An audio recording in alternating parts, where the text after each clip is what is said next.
Welcome, everyone, to another episode of the Adeptus Ridiculous podcast. My name is DK Diamantes, his name is Ricky, and oh, look, it's a wild Carrioth. But before we get into that, if you enjoy today's episode of the podcast and maybe you want to support us, head over to patreon.com/Adeptus Ridiculous, where you get access to the Discord, bloopers if they happen. $15 tier gets you access to all of our posters in crispy, digital, whatever format it is format. It's great. You'll love it. Patreon.com/Adeptus Ridiculous. Bricky, what's up?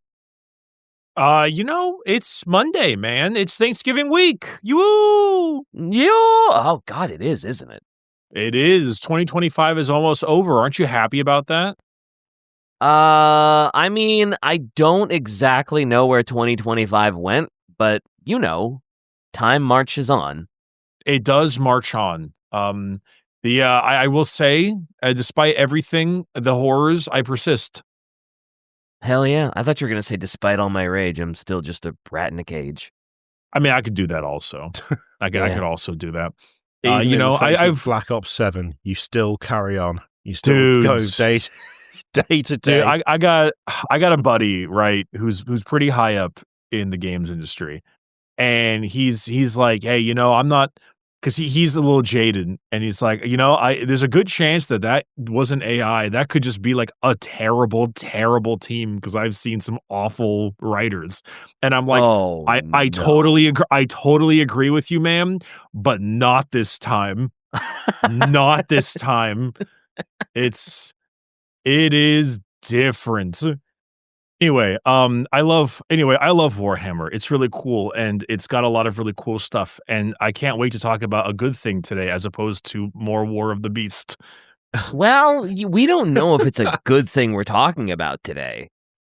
True. That is true. This could all be a lead up to Kirith being like, here's the worst thing that ever happened in Warhammer's history. That is true. That is true. Let's talk about what a lead up that would be. Carrioth, we gotta do an episode on the Grey Knights, like killing a bunch of sisters and daubing their blood on their armor.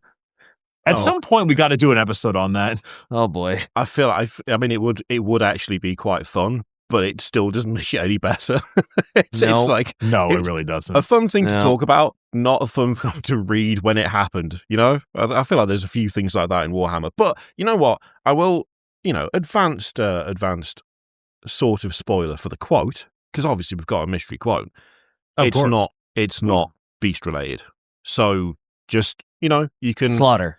You can, I will say the word slaughter is used in this a few times. Possum has legitimately started censoring the word slaughter. Like in the text. So I'm imagining it's just S and a bunch of asterisks, and you think you're saying something far worse. You obviously you don't need to read this. I do.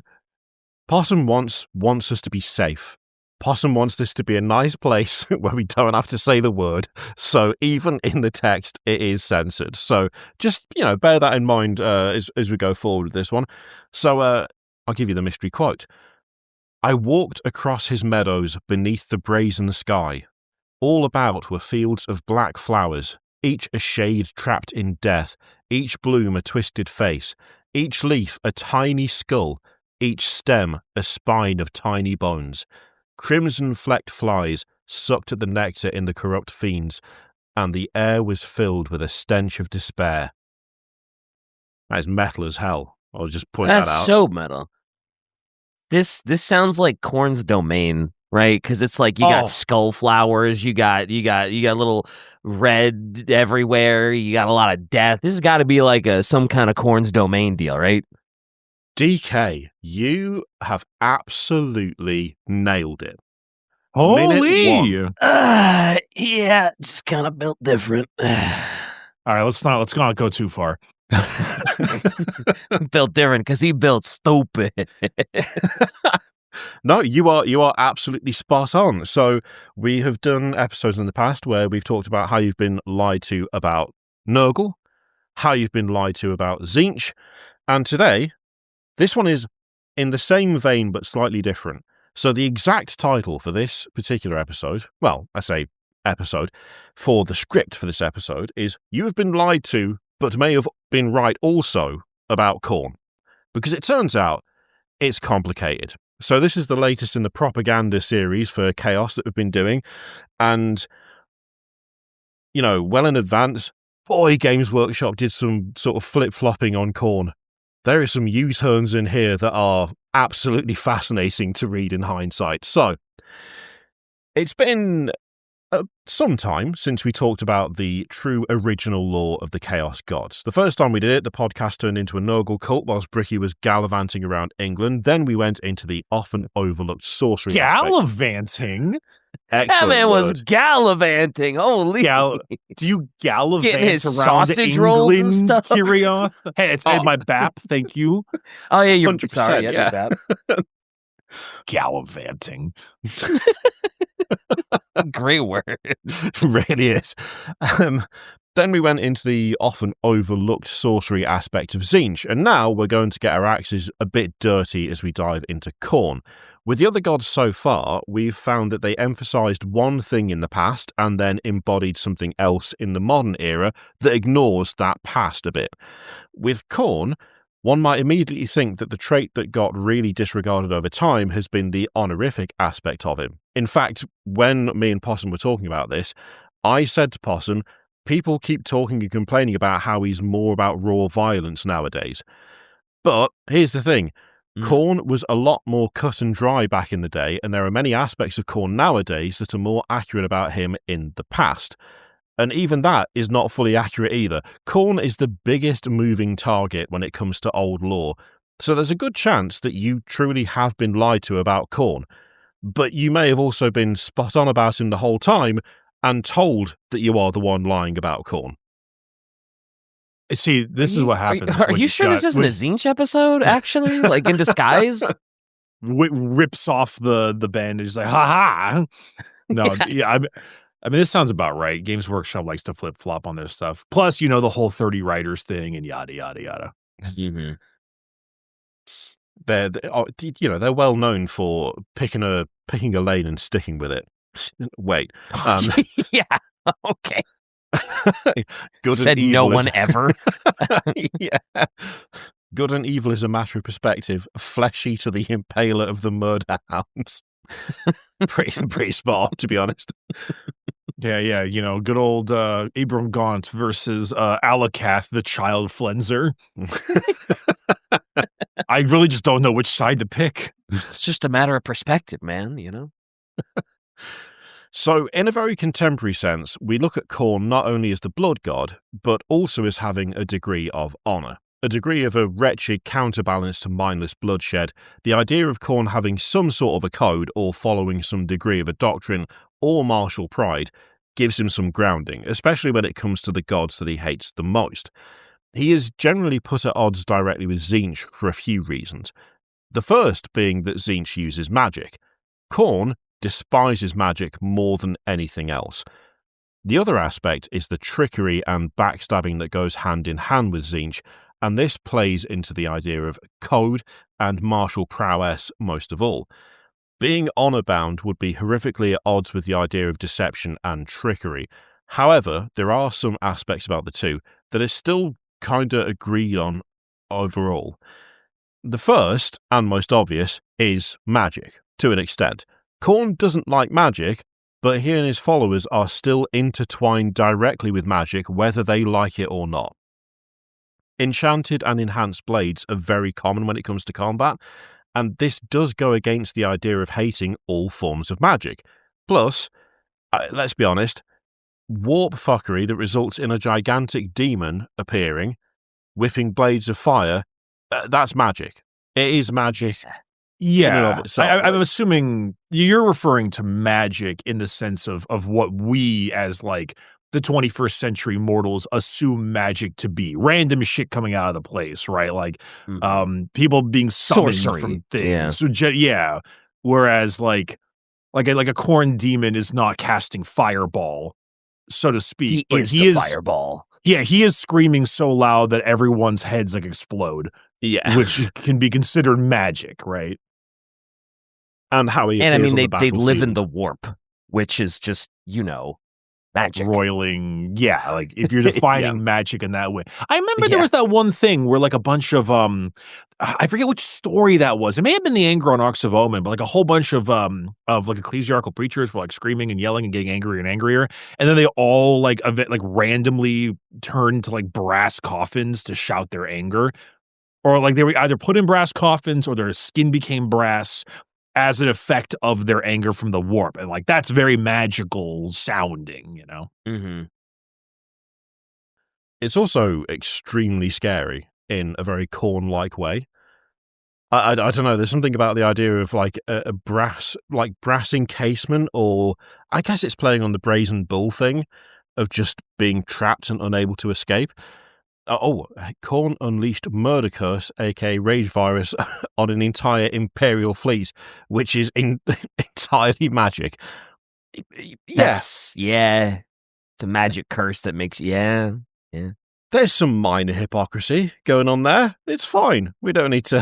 He's also a chaos god. He's not exactly known for, I'll just play by the rules 24/7. Oh, 100%. Now, you could break it down a bit further and say that he doesn't like sorcery more than he doesn't like magic, and that's a bit true, but to be an entity of the warp and to manipulate the living is to partake in some form of magic. So the hatred is still marked with a pretty heavy asterisk. The second... Hates it, but will use it to his advantage if he has to. Yeah, it certainly feels that way. The second has to do with deception and backstabbing. Let's get something out of the way now, shall we? The favourite champion of Khorne by a very big margin is Khorne, whose title is... I guess. Well, I was like, yeah, Khorne the bitch. Oh, that, yeah, no. I see the segue you're making here, and that's fair. Yeah. For someone who's not a fan of betrayal and backstabbing, your chosen champion, Captain, I love flamethrowering my own people. Yeah, there's the weighing scale. He cares more about the murder than how the murder is created. Khorne cares not from where the blood flows, right? Actually, that's a good point. He wasn't backstabbing. He was betraying. He was clearly face stabbing very hard. Oh yeah, right in front of their face. Yeah, there was no trickery there. It was It's less of a measured sort of I'm going to go behind these people's backs, and more going into a blind rage that caused the World Eaters to fracture into a group of warbands as opposed to a unified legion. On a similar note, we can look at Scarbrand, who is also very well known for an act of betrayal and treachery against Khorne himself. In fact, backstabbing tends to be pretty common all around. Temporary allyships between Khornate forces usually end with the killing of the ally, whether the ally knows that it's going to happen or not. Again, this is something that's a bit fast and loose as well. Backstabbing and deception have some grey areas between them that are flexible when it comes to Khorne's doctrine, but it still does get another big, heavy asterisk. With all that being said, though, we can look a bit deeper into the relationship between Khorne and the god that he truly hates the most, which is actually Slaanesh. And before we go deeper, Possum wanted to share a pretty funny bit from the 7th edition Codex of Demons of Chaos from Fantasy that really shows how they are at odds with one another. You know what? This says that I should read it out, but I'm going to give that job to you instead, DK. Sorry.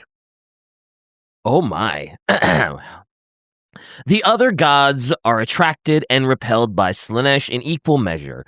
Nowhere is this shown more clearly than when the Dark Prince presented each of his brothers with a chalice.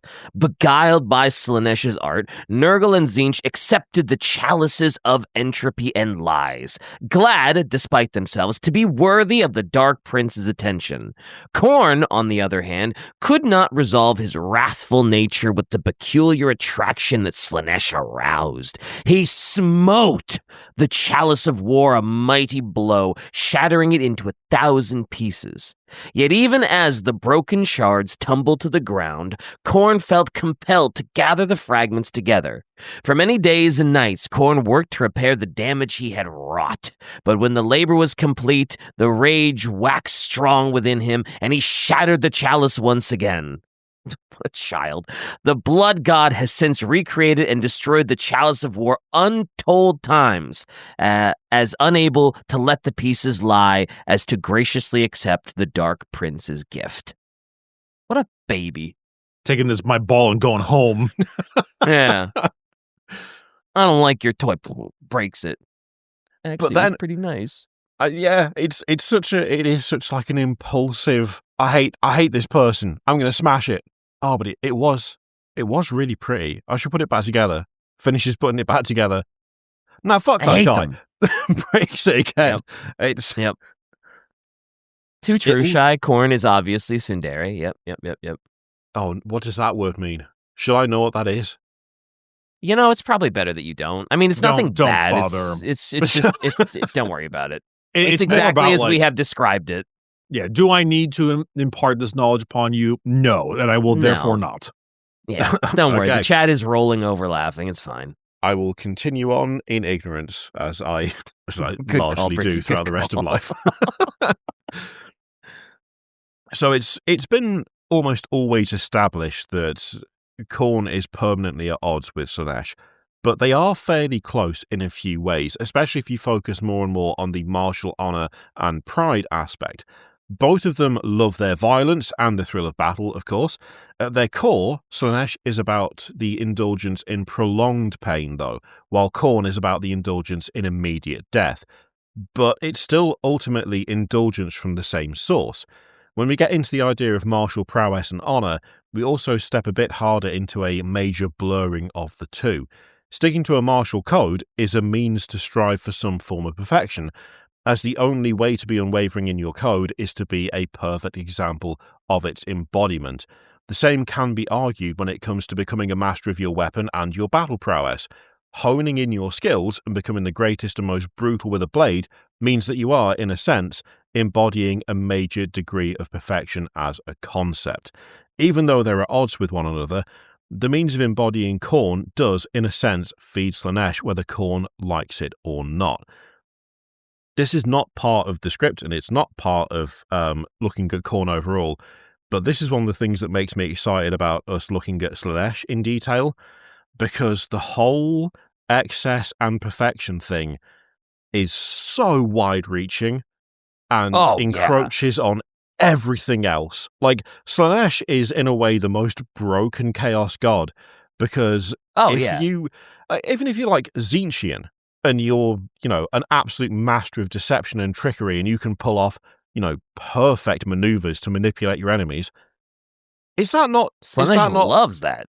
Yeah, like whether you're brilliant at poisoning entire worlds, there's a degree of pride to be taken in that. That's Slaanesh. Whether you can just butcher hundreds of people with little to no effort, there's a degree of perfection and pride to be gained from that, and it's obviously excessive, and excess is the whole thing. It feels like Games Workshop basically went, Slaanesh is the god of excess, and then probably about 6 months later went, oh shit, oh no, that means everything. Oh god, what do we do? Give everything eight tits. That'll do. Sure. Yeah, I mean, I guess because you're referring a little bit more towards the perfection side of things, right? And so, because I do see the excess thing to be a little bit more, I don't know, like specific. Yeah, because like, obviously, like you want more of something that's cool, but like excess is not more of something; it's like excessive. But the perfection thing is insanely broken because everyone wants to get better at the thing they're doing.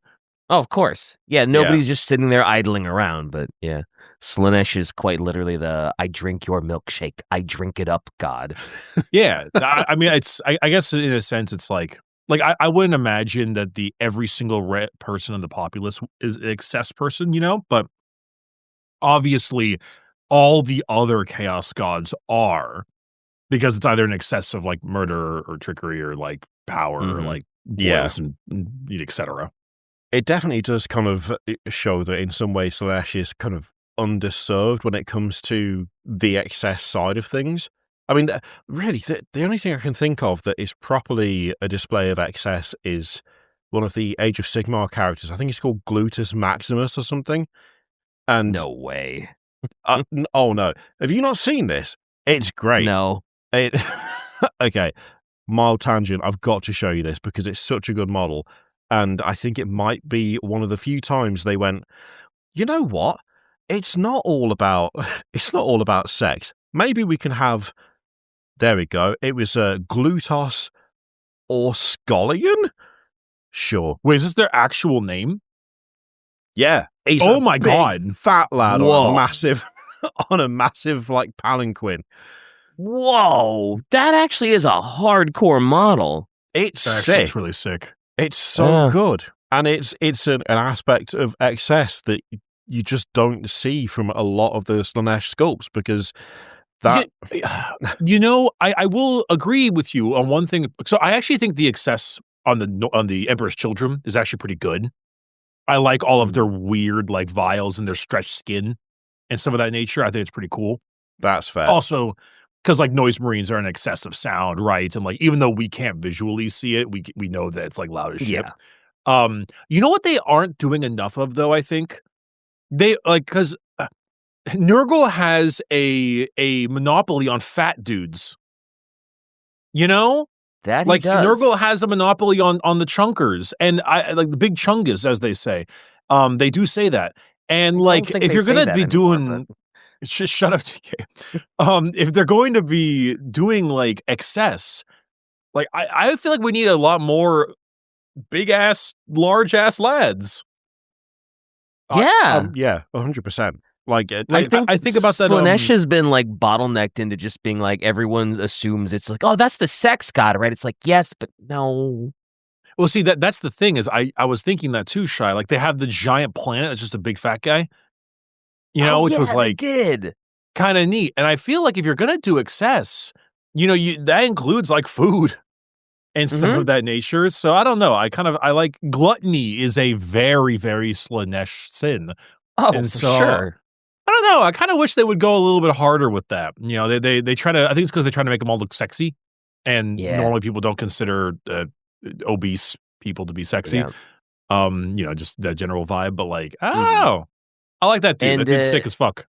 I know we didn't actually read the Emperor's Children book. It was the Lucius one, but that one they presented them as like, oh yeah, it's an excess of like, oh, I need drugs. I need these euphoric drugs. I need all the drugs. Give me drugs. And that was sort of their pursuit of perfection and Lucius wanting to be like perfect and yeah. Not just sex and, you know. Yeah, fuck Lucius, man. Yeah, fuck Lucius. We hate Lucius. To be fair, Lucius is one of the most annoying characters because his whole thing is because he backs it up. But does he? I hate it. No. So Lucius before he was the Eternal backed it up.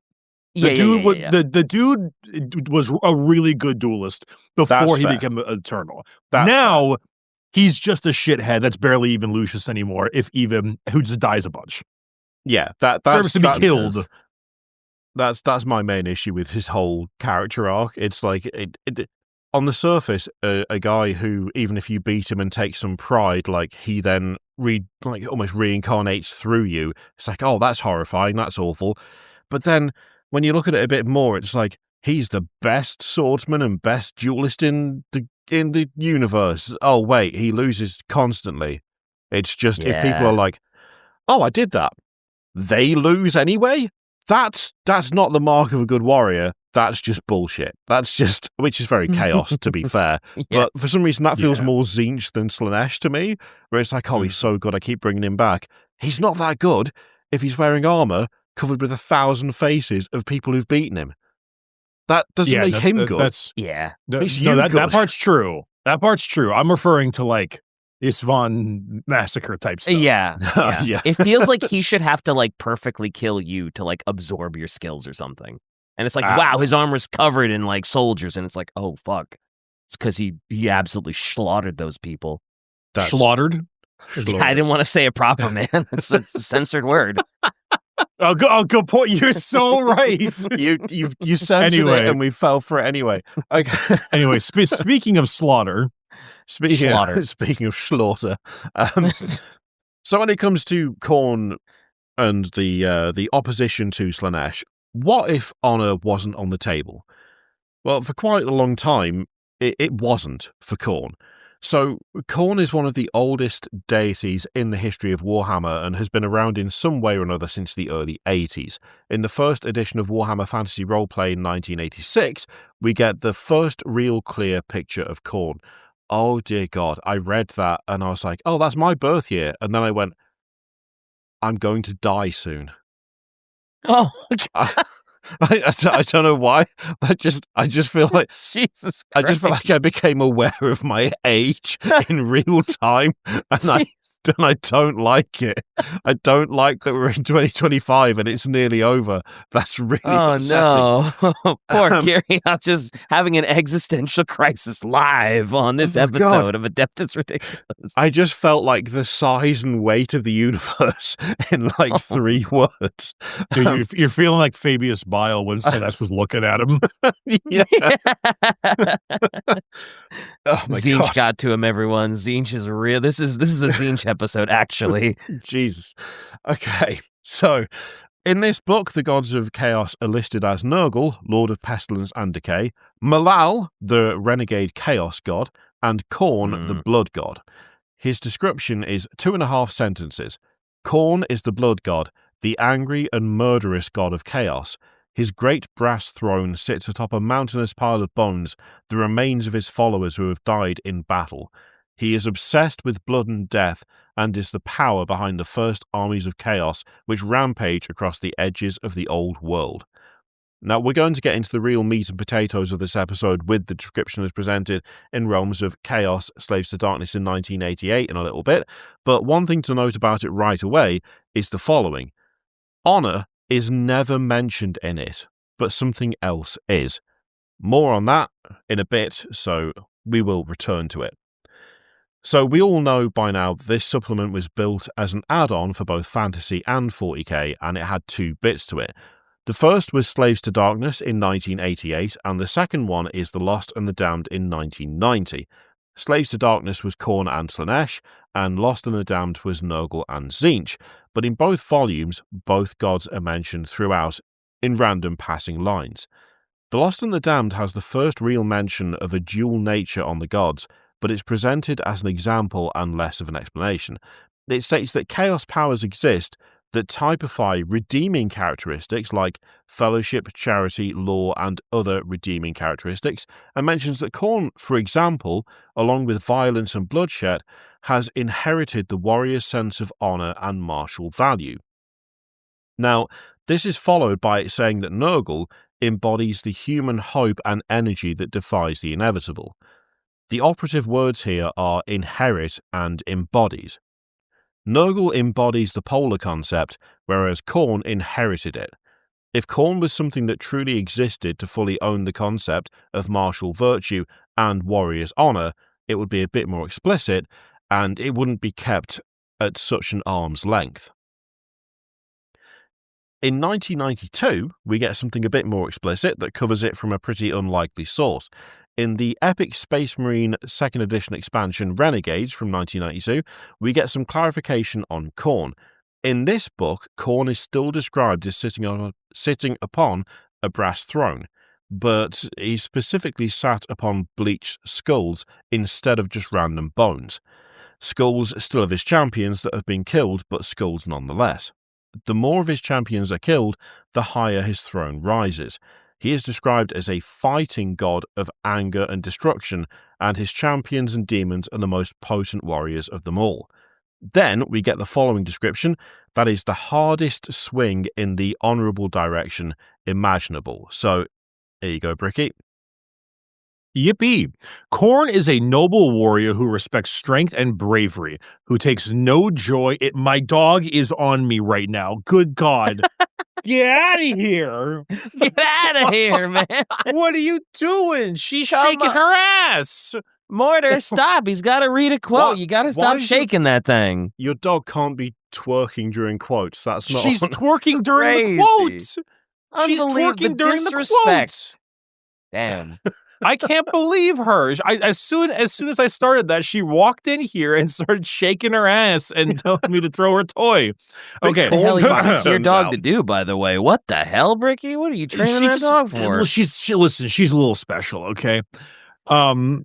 So Khorne is a noble warrior who respects strength and bravery, who takes no joy in destroying the weak and considers the helpless unworthy of his wrath. It is said that fate will spare any brave warrior who calls upon Khorne's name and pledges his soul to the blood god. It is also said that Khorne's demons will hunt down and destroy any warrior who betrays his honor by killing a helpless innocent or murdering in cold blood. Khorne's great delight is battle and the spilling of blood. Wait, okay, there's a lot of inconsistencies here. Yep. There's a lot to unpack in that quote. That's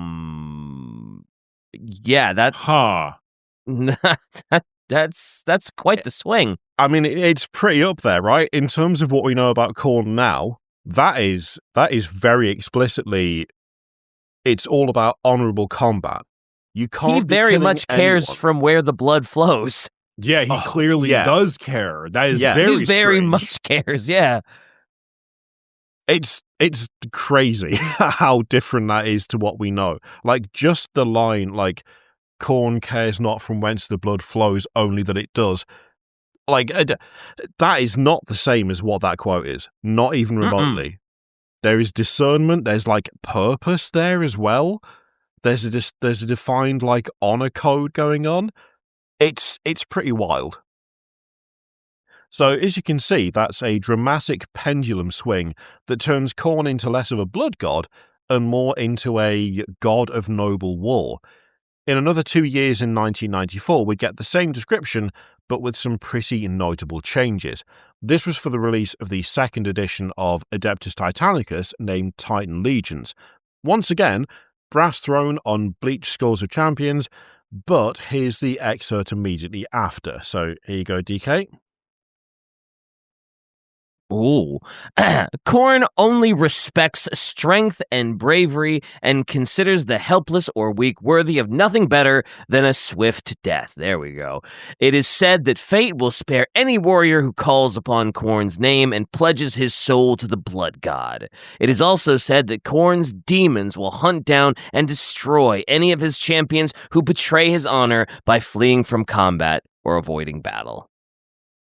Yeah, a little different. That is a lot different. This Just a smidge. It's one of the things that I think makes Games Workshop super interesting when it comes to like, just like writing as a thing. Like, if you think about fictional series that you've read or fantasy series, sci-fi series, I feel like the vast majority of the time, if within 2 years of a book being written, an author then wrote another book that almost completely changed the context or contradicted their previous book, you'd go, what the hell is this? What are you doing? But Games Workshop was doing that all the 2 years, literally 1992 to 1994.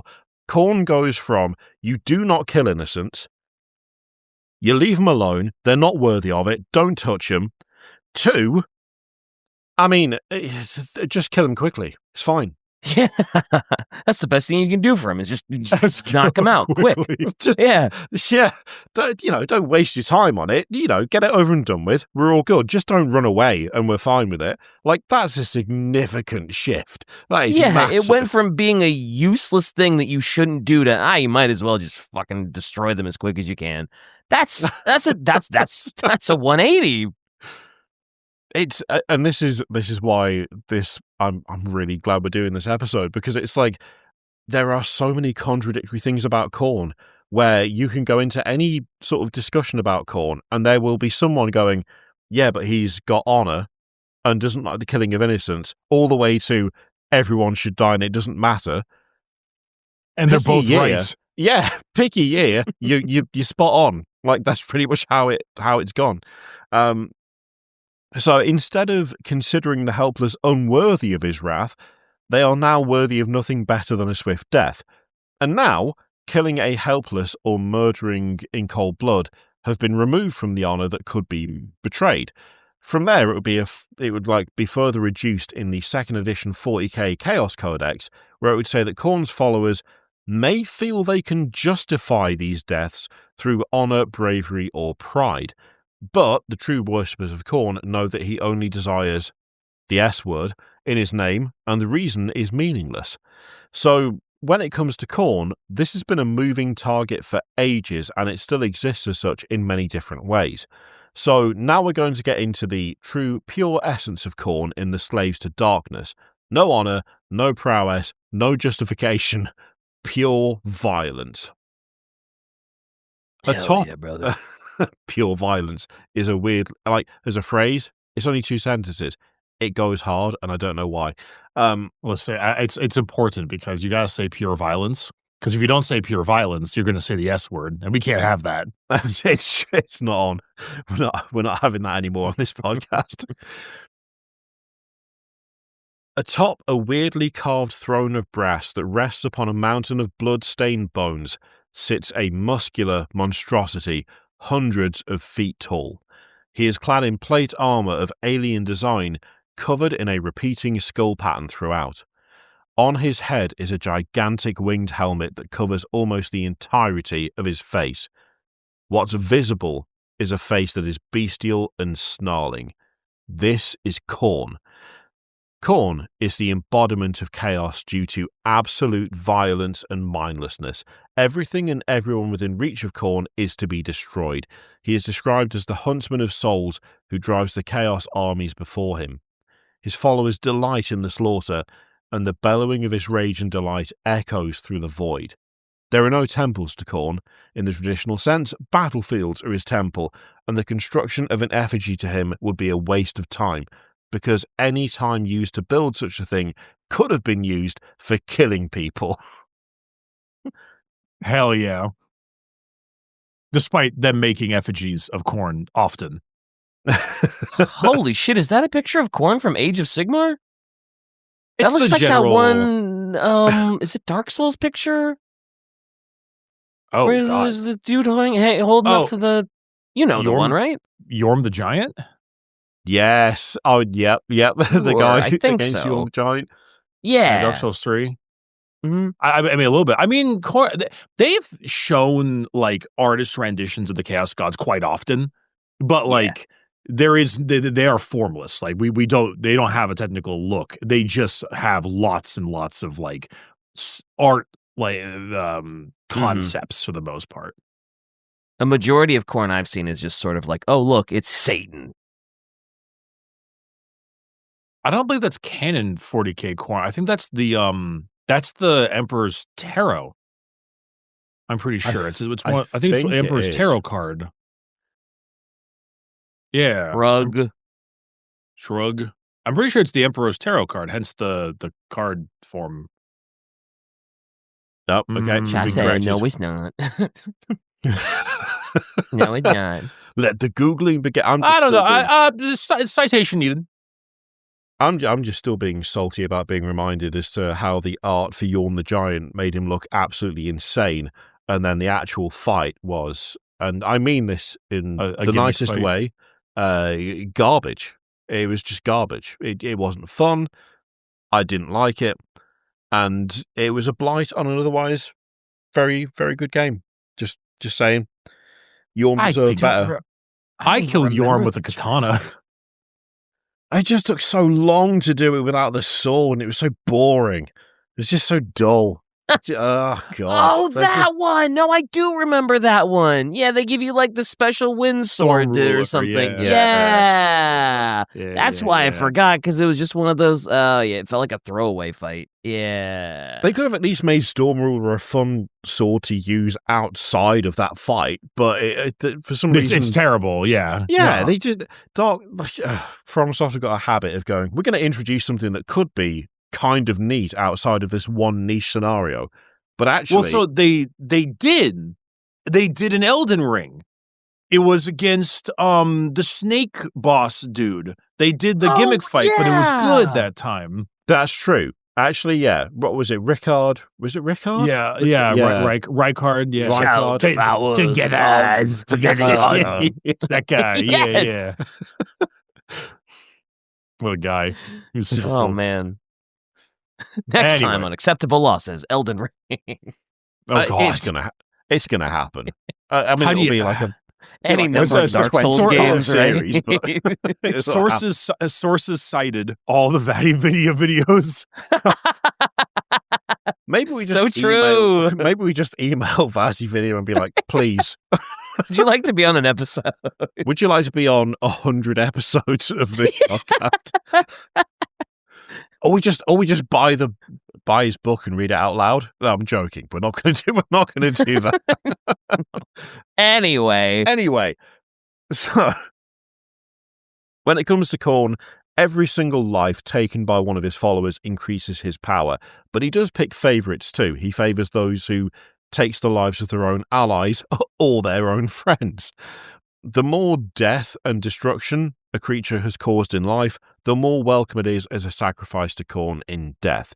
Any one of his followers who lets a single day go by without contributing to the S-word will face the great disfavour of Khorne. The followers of Khorne do not have any friends, and even fewer acquaintances. All who affiliate with a Khorne follower are nothing more than an inevitable sacrifice to the blood god. Even another follower of Khorne may try at any time to offer their lives to the blood god. Allies may be around for a short period of time, but a Khorne follower knows that all other beings fear and hate them and will seek to kill them first. So obviously, those allies need to be killed as soon as possible. How anyone gets anything done as a follower of Khorne is a miracle, frankly.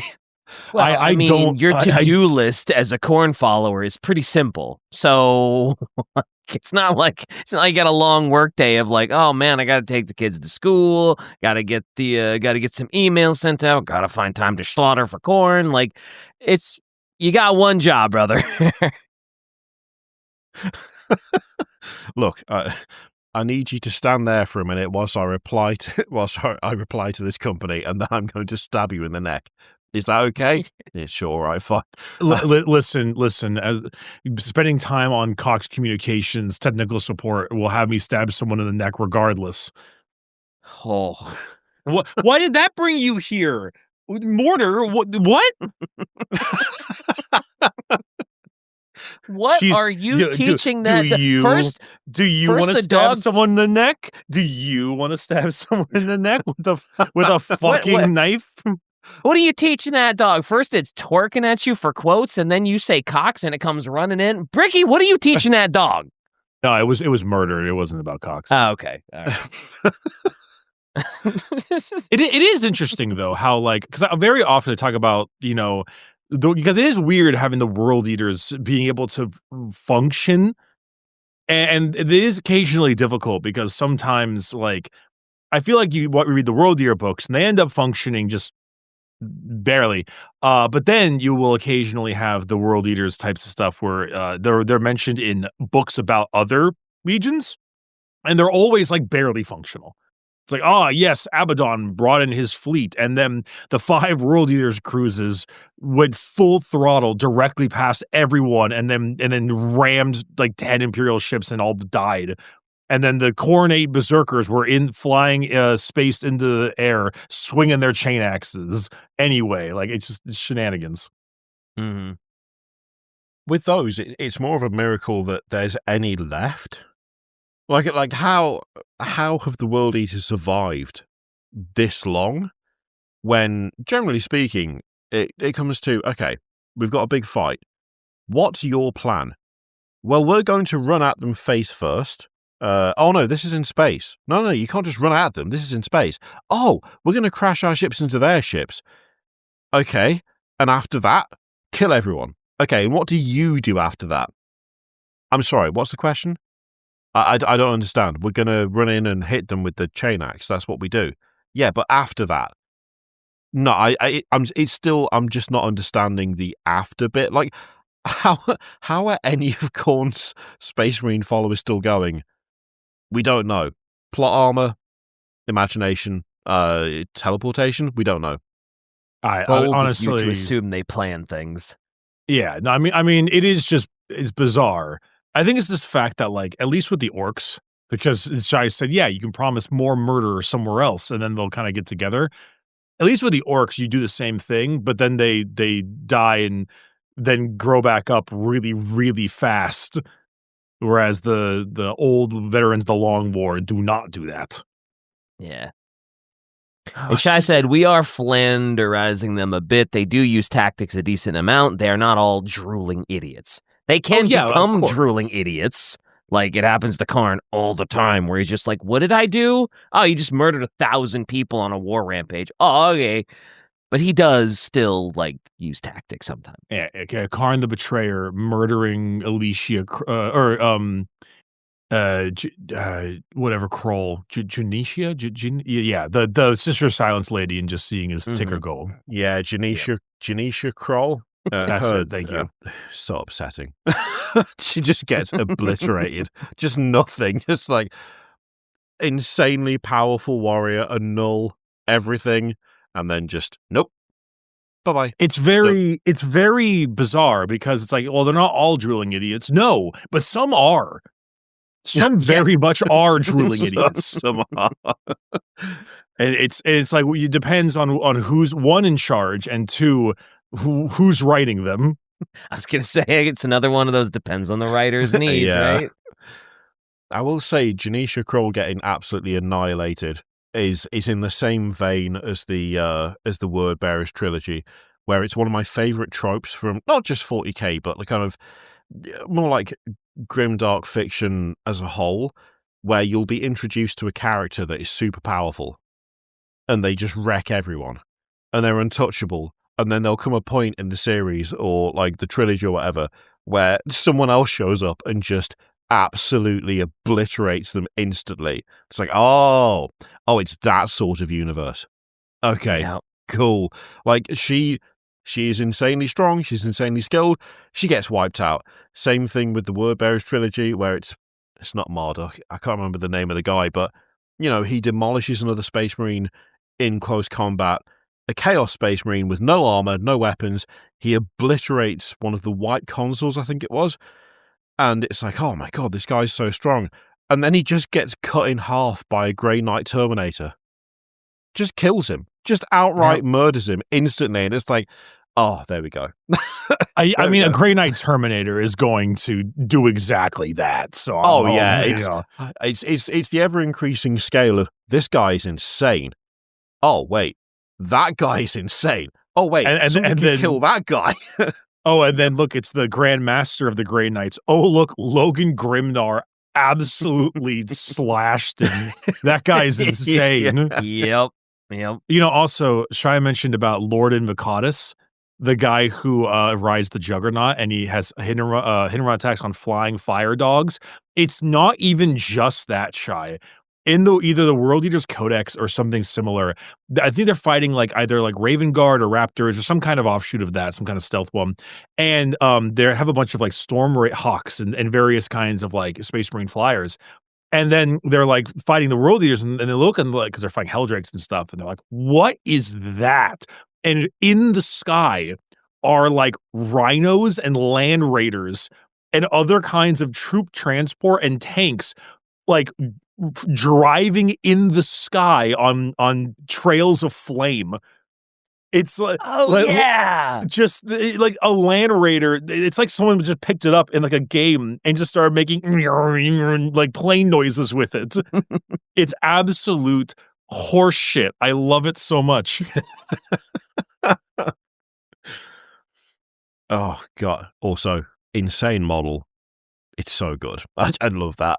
It's best helmet for the World Eaters, hands down. Anyway, so earlier we mentioned that honor is never mentioned in this book, but something else is. The something else here is a code for Khorne. The code that all followers of Khorne follow as a tenant is very simple: blood plus more blood. Using spells or other similar powers to cause death and destruction are abhorrent to him, so don't do that, because he's very unlikely to deal with anyone that has ever used magic. We'll ignore the entirety of the Dawn of War series for the purpose of that. But even if you have, you can still gain favor from him. How? How do you reckon you gain favor? Go on. With Khorne? Is it the S word? Sure. It's killing people. It's the S word. Yeah, it's murder. It's death. You just got to keep up the numbers. If you keep up the numbers, he might ignore the whole magic thing. But once you gain his favor, the only way to incur any displeasure from him is by not killing. So again, you've just got to keep those numbers up. But let's say that you're a sorcerer that is unrepentant or a particularly powerful wizard. Congratulations, you are less likely to be killed by a follower of Khorne. But there's a reason for that. If you're lucky, you'll die outright. If you aren't, you're taken deep into the realm of Khorne, far below the throne itself. Wizards get promoted to Forge Worker, perpetual slavery in the darkness of the forges, used to enchant weapons and nothing more. And dying in the forges isn't really a long-term holiday either. The tempering of a blade requires blood to quench its thirst, and souls are needed to stoke the furnaces. So even in your total obliteration, you still have to work. Damn. I love how you're like, oh yeah, even in death, it's not a total vacation. No shit, it's death. It turns out Khorne has invented late-stage capitalism. Wow.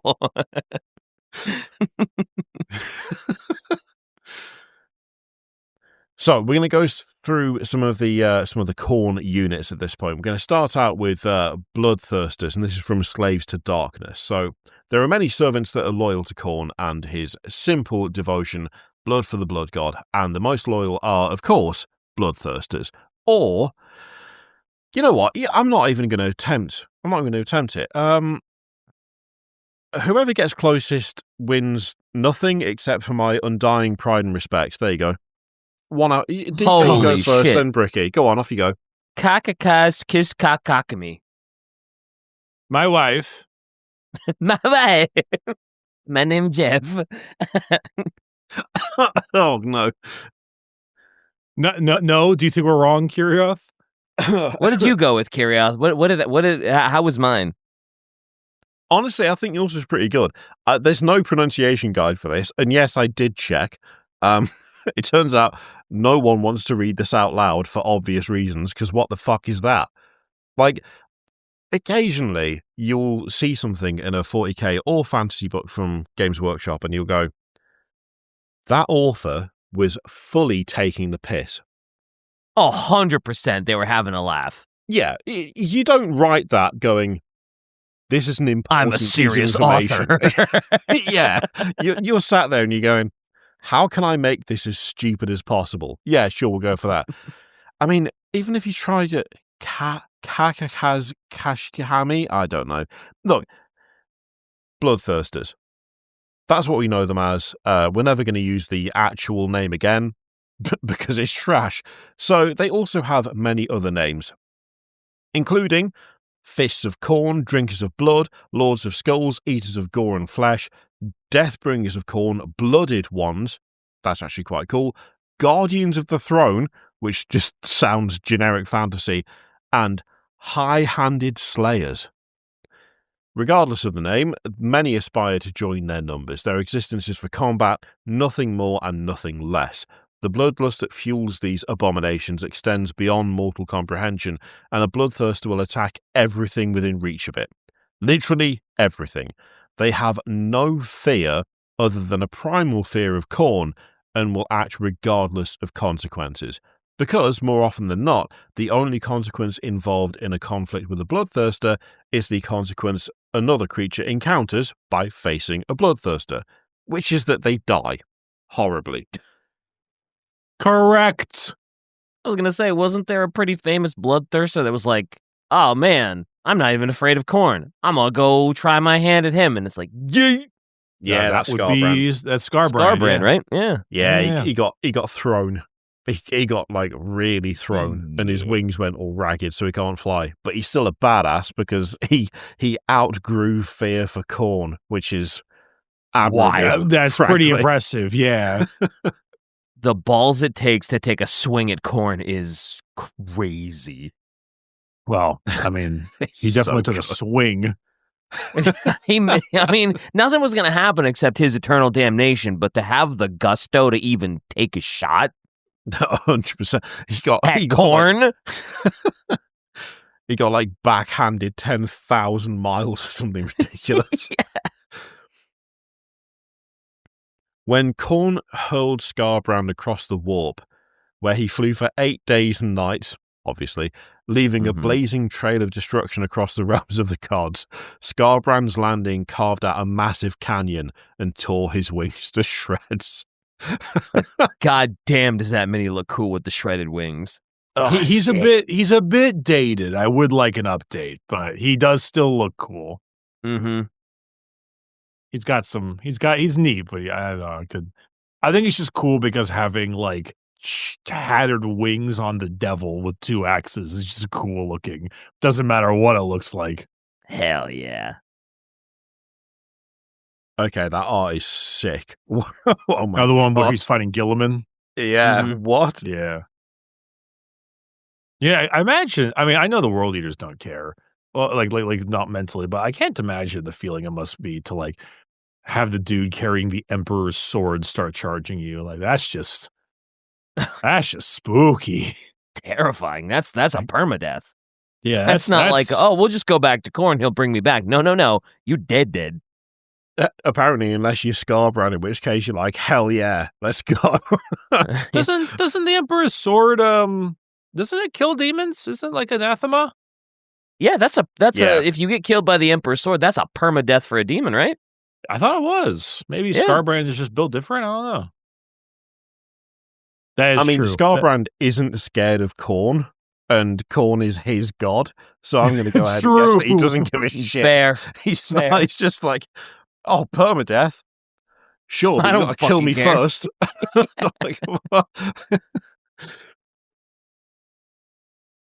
Khorne Berserk was the first one to attack Gilliman after he woke up. Oh, that's true. Yeah, one of my favorite moments is when Gilliman wakes up and then the room all goes silent. They all look at him and they see, like, the prodigal son. And then a Khorne Berserker is just like, yeah, and then jumps at him. And then I'm pretty sure he like bisects him up from the balls to the head. And then shit just gets real again. Oh, what a legend! They really kind of upped Gilliman. They really did. They really made Gilliman a much more interesting character. I'm happy for it. Mm-hmm. Yeah. So Bloodthirsters stand taller than a man with a rangy, muscular build, which rangy being like a tall, muscular build, like a basketball player, presumably. Bloodthirsters are the LeBron James of Chaos Champions. They have hooves studded with claws, tough membranous wings, and a face like a horned dog. They are covered with crimson fur and have white eyes with no pupils and horns that look like black iron. Next up, we've got Bloodletters. So Bloodthirsters are only the champions. The bulk of Khorne's demons take on a much lesser form, which is the Bloodletters. So here we go. Wait, no, I've lost track again. I'm bad at this. No, this one's me, I think. Okay.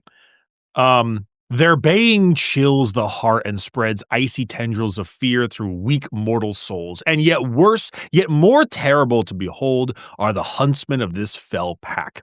Following close upon the hounds, urging them ever forward, come deformed beings, running and shrieking and running, driven by the sateless bloodlust of their kind. With twisted crimson frames, they speed across the blighted land, crouched over as if the better to track the terror spoor of their prey, also known as the corn dog.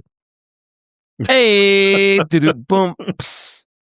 Isn't the corn dog Karanak the 3-headed corn hound? Well, that's the corn Cerberus. Oh, fair. They're also known by this, which I think is Kakamshire. Sure. Dude, I don't know. The old Bloodletters, by the way, used to look mad. So they used to have... the new Bloodletters look mad, always. They used to be all like S-shaped and weirdly twisted. And like their bodies were not right. And I'm you said trying to find S-shaped. And I thought you said S-shaped, like you were saying slaughter-shaped. And I was like, Slaughter-shaped. well, yeah, Kirioth, obviously. Sorry. Oh, that's There we go. Whoa! they look like Zinchian flamers. What the hell? Yeah, they used to be really freaky. Really freaky. They So look they like, had, like, red elongated versions of spines those. Yeah. Go ahead. Yeah, like elongated spines. The horns went back really far, but they were very smooth. Like they're also a mix of hooves and claws in the units. They were weird, really weird. They look like those aliens in the coffee room from Men in Black. Oh no! You got too far for no. me on that one. I don't remember that one. Oh, they do. Really? As well. You don't remember the Oh all right. no! It's been too long. All right. You You know what I mean, Kirioth. You got it, right? 100%. You mean you don't watch that film every year? They absolutely the were rest the of Jar us? Jar Binks of Men in Black, Shy. You're 100% right.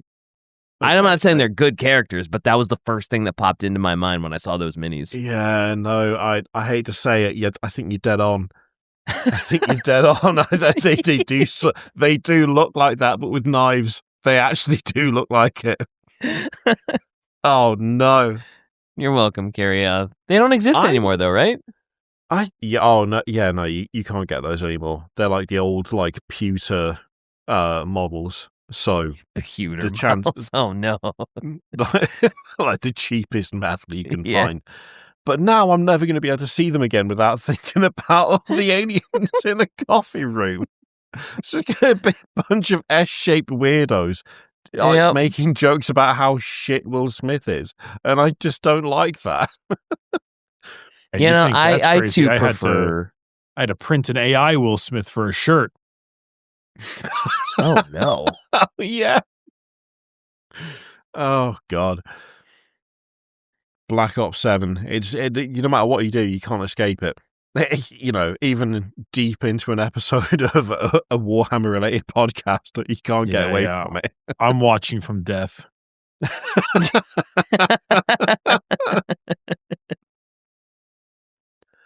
Oh, that is a horrifying GIF, and I don't know how to hide it. Now you get it. Now you get it. Is that the shirt you had? Oh boy, that's unfortunate. Yeah, that's Jesus Christ. It's also, I too prefer shirt, sexy bloodthirster, Shy. Yeah, absolutely. So the blood letters, or the Kakamshire, or whatever, idiot name, they're also known as Khorne's Chosen, the Teeth of Death. This one is sus as hell. I don't know why this is an actual accepted name. The Naked Slayers. Well, they are. I mean, it's no not armor. They're just. Yeah. It's not inaccurate. I refuse to comment on this in any way, shape, or form. I'm just going to move on. Not having it. Okay, just like no. They are also the Takers of Skulls and the Horned Ones, which, I mean, is accurate. I mean, it's no more accurate than if you call Bloodthirsters that, but sure. They are the rank-and-file units in the armies of Khorne. Only the greatest of his mortal followers can become Bloodletters, and only the best of those Bloodletters can be elevated to Bloodthirster. They'll attack any foe without fear, and often ride into battle on giant steeds, screaming high praise to Khorne in the process. They're as tall as a man, but with their crooked frame and their weird body, it makes them seem lower to the ground. They are wiry and slender with very long arms and sharp scales on their body. Their scales tend to range from a dark red to orange, and their faces are skull-like. Through razor-sharp, poisonous teeth, you can see their long black tongues, but the more notable thing would be their hellblades. Iron and brass stained red, these blades are embedded with magic, but only for the sake of combat. Though they ride in on horrible steeds, they are also accompanied by wretched hounds. The flesh hounds... Now, for God's sake, you know what? Whoever wrote this lot, stop it. What is that? You can't. That's What? Oh God. I don't know how you decide to be like, oh yeah, KHA apostrophe A apostrophe A. Like the other one's like, oh look, I'm being quirky, but bro. It's just garbage. That's just hot garbage. Whoever did that, no. The They knew what they were doing. Like what is the pronunciation I like the way for you that? pronounce it. Ka. They really like their KH around here. They Not really only do. They like all the Necron stuff too. Mm-hmm. I get that it's Khorne. Khorne is KH. That's fine. That's okay. I don't mind that. But you don't have to stick KH at the front of everything to do with Khorne. And Apparently you do. Do you stagger the 3 A's? The or is it?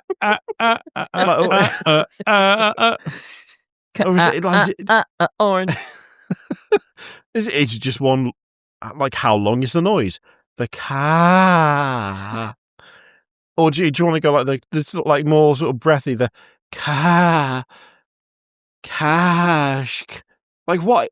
What is it? I hate it. Oh man, the carry out crash out, just great. Look, English was the only thing I was good at in school, and to see it abused in such a way really does my head in. It's what you in the UK call passing for English. Ooh. Kirath is choking. Yeah, you killed him. You killed him, Bricky.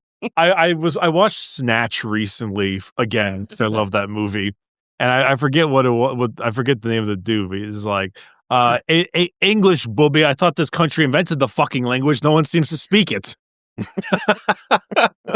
Bookies got blagged recently. I mean, it's fair. There's literal podcasts that I have listened to and had to give up on because they are from 100 miles to the south of me, and as such, I don't know what they're saying. Like the slang, the accent, all of that. I'm like, they could be talking French, and I would have about the same idea. I'm just gonna have to give up. So. Well, luckily for us, Khorne is about 100 miles south of you. So continue with Kakish. It sounds like text-to-speech is having an issue, is the main thing. So the Flesh Hounds are also known as the Beasts of Khorne, the Flesh Renders, Hunters of Blood, and Inevitable Ones. That's hardcore. Oh, yeah. Metal as hell. They will fight to the death for their master, and they are trackers without fault. Pursuits done by these beasts are endless. They will not stop until they find their prey, and as they track, they are followed by bloodletters that egg them on by shouting and screaming, ready to take a stab at whatever the Fleshhounds are after. This forms what's known as the Chaos Hunt. So, again from Slaves to Darkness, we've got Fleshhounds and Juggernauts. Fleshhounds are basically canines, but in a this dog is fucked up, bruh manner. Was that That's a technical term for it. Okay, that clearly was possum typing that because 100%. I never. When you hear us say this dog is fucked up, bruh. But a direct quote from the script. Yeah. I had a feeling. I feel like possum may have gotten you and me confused in that one because that's something I would say. That's not something Kiriath would say. Oh, God. So. They average at about 8 feet long from nose to tail and have an arched posture. They are covered in rough blood-red scales. Shy, come on. And their most striking feature are the spine ruffs around their necks that have a bit of an orange membrane to them. The membrane is some form of fleshy protection when it comes to counterattacks. Iron plates are driven directly into the flesh along their back, and they are held in place by rivets with Khorne's skull rune on them. Outside of their fangs, the Fleshhounds have 2-toed feet that have 2 razor-sharp claws of iron on the end. The fell steeds of Khorne are the most striking, however, as made note in the following description. So, here we go. And to tell of his beast. beast. The like of it has never been seen. He came upon a mighty steed of groaning iron and brazen steel, a thing of living metal that stood taller than a man and roared with all the furies of 1,000 dead. He sat securely proud in deep saddle that grew out of the very back of this accursed beast, its high posts framing a massive head, part hound, part bull, part the incarnate soul of bloody hate. As it came towards us, we saw its 1,000 close-riveted plates, forged in dark fires and bound with runes. Its breath was fear, and its every step set a thundering knell of doom. As it bared its brazen, gore-speckled fangs, we lost all heart and turned, fleeing for the safety of the night and terrors unseen.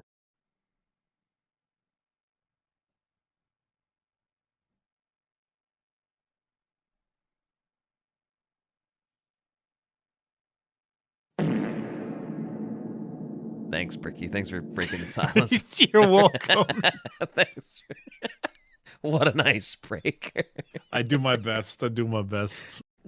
Wow, what a thing to come back to. Having kids is stressful as fuck. I wouldn't recommend it. Not even close, brother. Not even close. We'll see.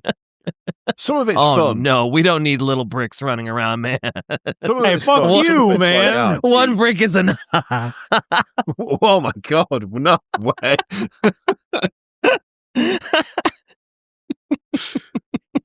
Wow. Man, come on. You gotta say that, right? Are you really friends if you don't make that joke? Well, yeah, what an odd thing to say. How did Adeptus Ridiculous end?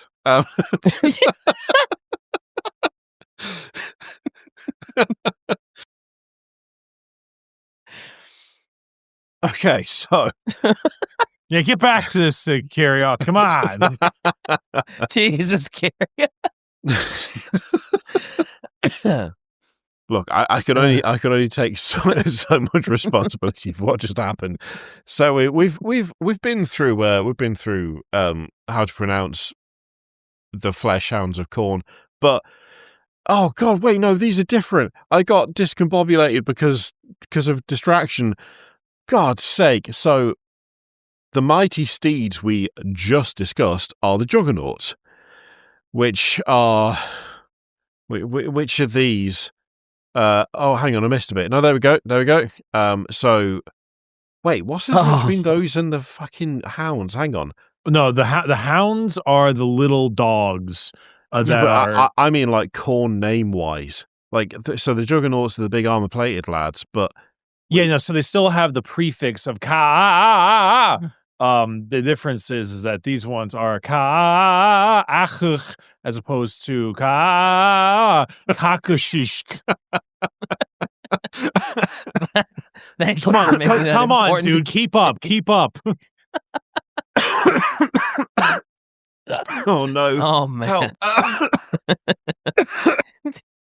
This is the second time this episode you killed him, Brick. Yeah, why do I keep killing Kyria? This is abnormal. We need him, man. You can't keep getting away with this. Now we gotta wait for his respawn timer. God damn it. Jesus. Oh my god. I was ill for like 3 weeks. I can't laugh like that. It just destroys my lungs. I'll try to be less funny. You got to dial it back. You've got to yeah, you got to tone it down, Ricky. You're too entertaining. Dial it back. Clearly.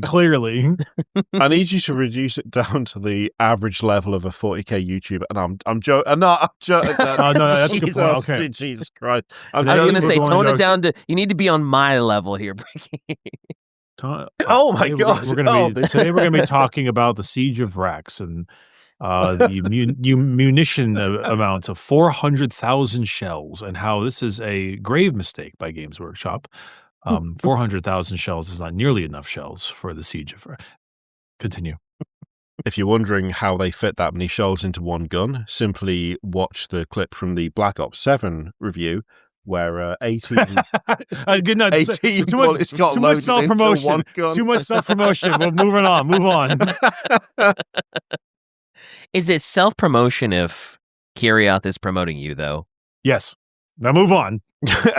Is it? I'm not getting anything for that. Oh wait, sorry, hang on. Brown envelope? No. So also no, that seems like a weird reference. Do you do brown envelopes? Never mind. Also known as, this isn't true, juggers.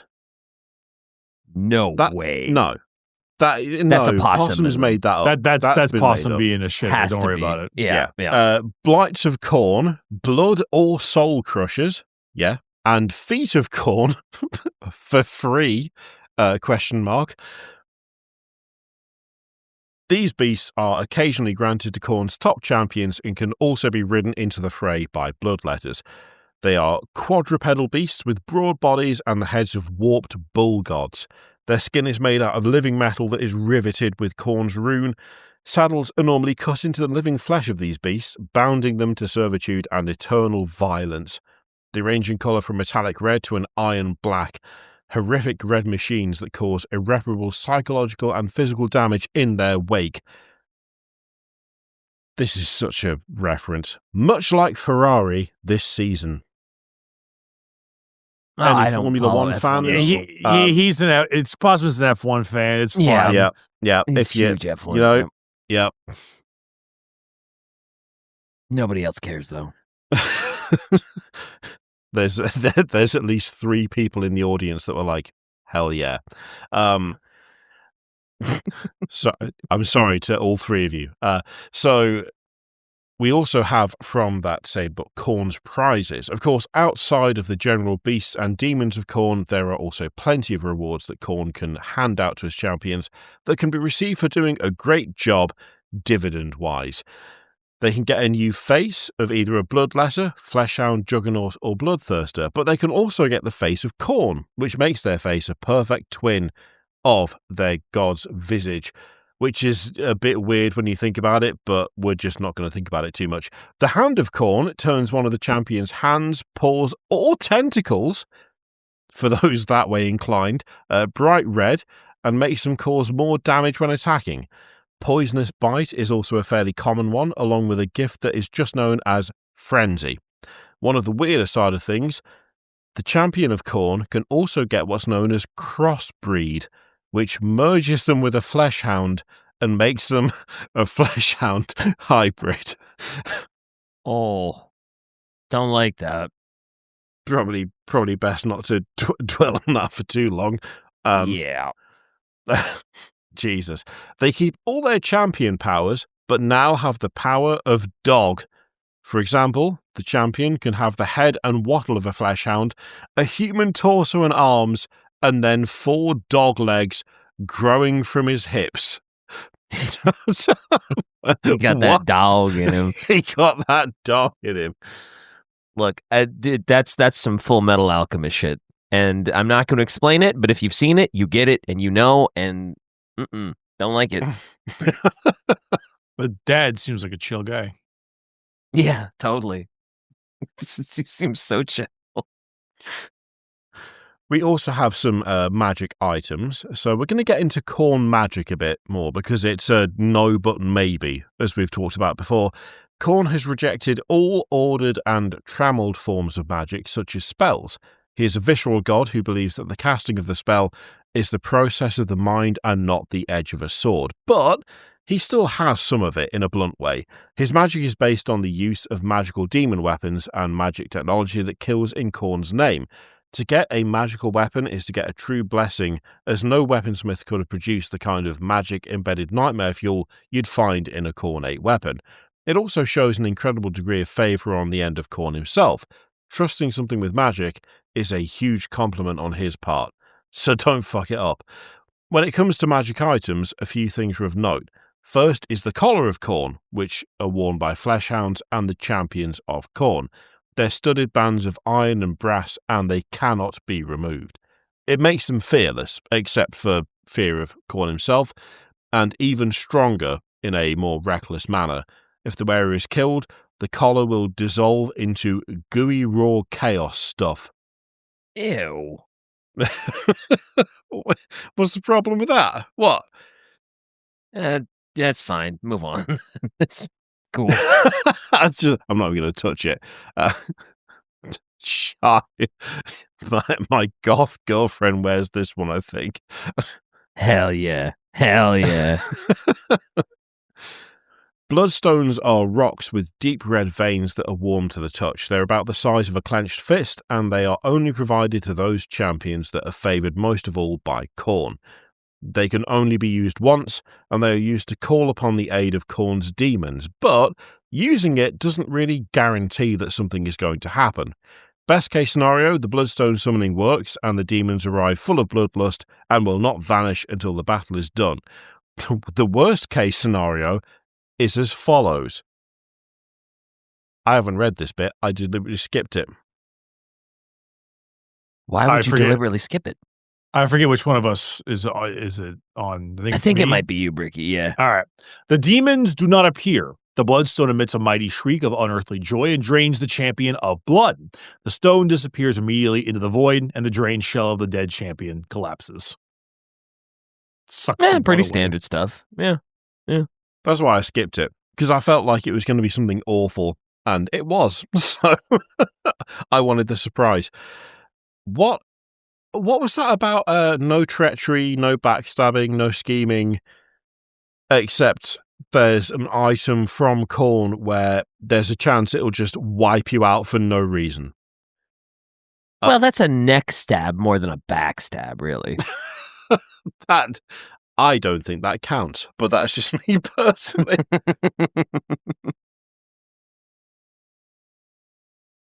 To finish off, we're going to go through some champions and warbands of Khorne. So here's some examples. Sapir Redwolf is a champion clad in crimson armour that travels alone. He hates the idea of a warband, and anyone that goes to him and wishes to join him will bend the knee, but then immediately be killed by him. He often joins battles randomly without any fanfare and cuts through a field's worth without any care as to who he kills. He also does it all in total silence. Oh, freaky. What a boss. I wish to serve you. Dead. Oh, he's come to join the battle. Maybe they'll help. Oh, dead. Also dead. Dead. Mm-hmm. The Skull Rippers are a warband that are led by a man named Caramon. I'm sorry, Possum. It's not your fault. But once again, autocorrect has been your enemy because, according to Google Docs, cardamom... That's not the guy. Delicious. I love it.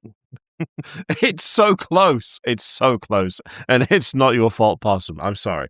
Caramon carries a long blade with a bloodthirster bound inside of it, and he has the face of a bloodletter. They're an odd group of misfits, and there's mention of their last member known as Carl the Blunt. He is a troll of some renown and little brain, and he often stands around perplexed.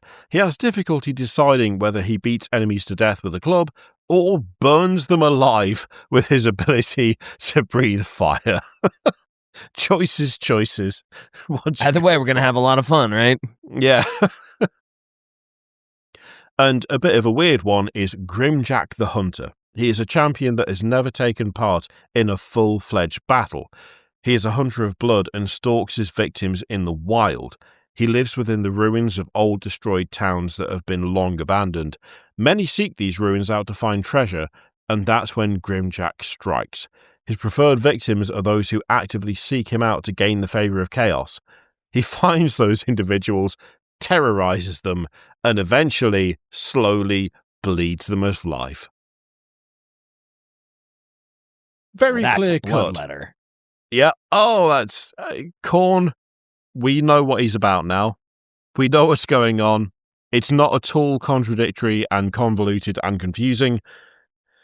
You might have been lied to about Khorne. You might have been right all along. It seems like no matter what position you take when it comes to all the honor, no honor, honorable battle versus mass murdering freak show, you're pretty much on the money when it comes to Khorne. Damn. I guess at the end of the day, you could just assume that as long as you're killing, things are okay. Pretty much, yeah. Glorious combat, glorious deaths, blood for the blood god, skulls for the skull throne. Just keep killing and you'll be fine. Yeah. It's just that easy. It's either that or you get cobbed. Cobbed? Yeah. The Get hell you mean corn by cobbed. cob? Oh, corn. Oh, God. Oh, no. What? Stop. End it. DK, that's stupid. DK, I'm mad at you now. Yes. Are we actually ending the episode on that? Yeah, get out of here.